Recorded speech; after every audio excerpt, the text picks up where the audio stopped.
pernah merasa bingung kenapa kamu masih bertahan padahal kamu tahu dia toksik? Aku merasa seperti ada magnet yang kuat, Mbak.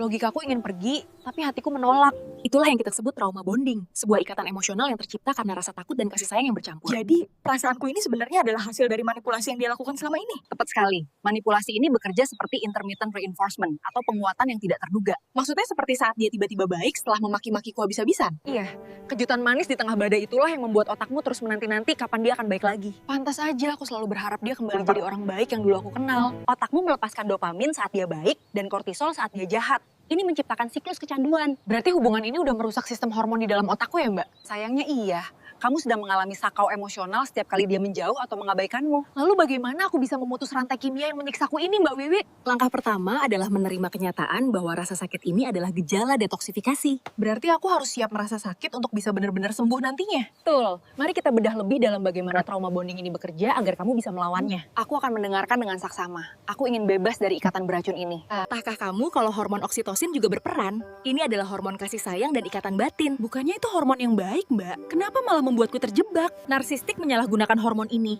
Mereka membuatmu merasa aman hanya saat bersama mereka. Pantas aku merasa hanya dia yang mengertiku, padahal dialah yang menyakitiku. Itu jebakan kimiawi. Otakmu mengasosiasikan pelaku sebagai penyelamat dari rasa sakit yang ia buat sendiri. Ini gila, Mbak. Seperti aku diberi racun, lalu dia juga yang memegang penawarnya. Tepat. Dan saat oksitosin ini bercampur dengan rasa takut, terciptalah ikatan yang sangat sulit diputus. Aku merasa berkhianat pada diriku sendiri kalau aku meninggalkannya.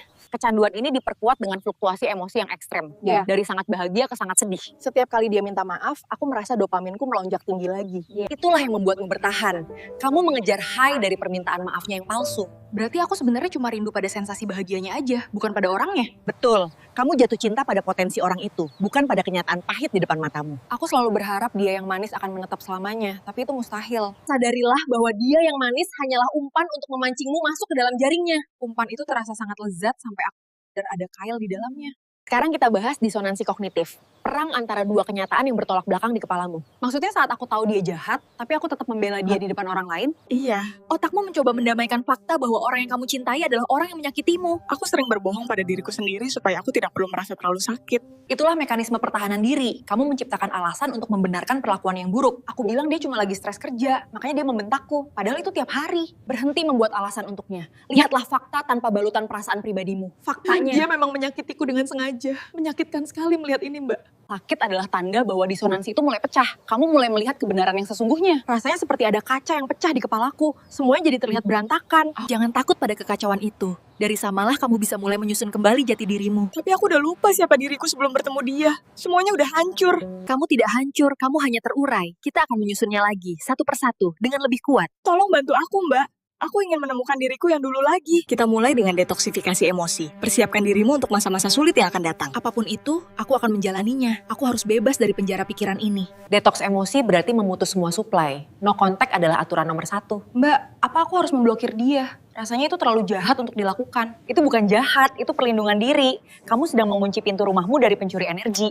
Tapi kalau aku rindu dan ingin tahu kabarnya, bagaimana? Tahan rasa ingin tahu itu. Melihat media sosialnya hanya akan memberi otakmu dosis racun baru. Oke, aku akan hapus aplikasinya. Aku akan berhenti mencari tahu tentang dia. Gunakan jurnal sur menuliskan semua rasa sakitmu. Tulislah fakta-fakta kejamnya saat kamu mulai rindu. Jadi saat aku kangen, aku baca jurnal itu supaya ingat kenapa aku pergi.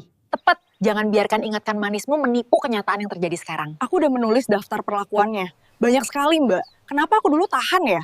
Jangan salahkan dirimu, kamu sedang dimanipulasi. Maafkan dirimu karena pernah mencoba bertahan. Aku memaafkan diriku. Aku hanya ingin sembuh dan hidup tenang lagi. Bagus. Kelilingi dirimu dengan orang-orang yang mendukung kesembuhanmu, bukan yang menyalahkanmu. Teman-temanku sekarang lebih mengerti.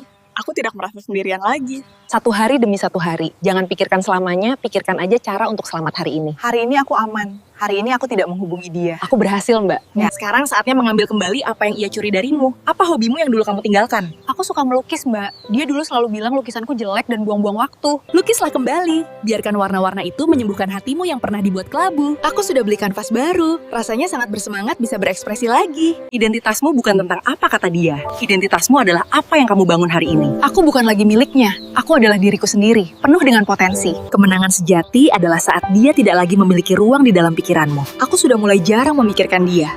fokusku sekarang adalah masa depanku. Mari jadikan pengalaman ini sebagai pelajaran termahal untuk menjadi lebih berdaya. Terima kasih Mbak Wiwi.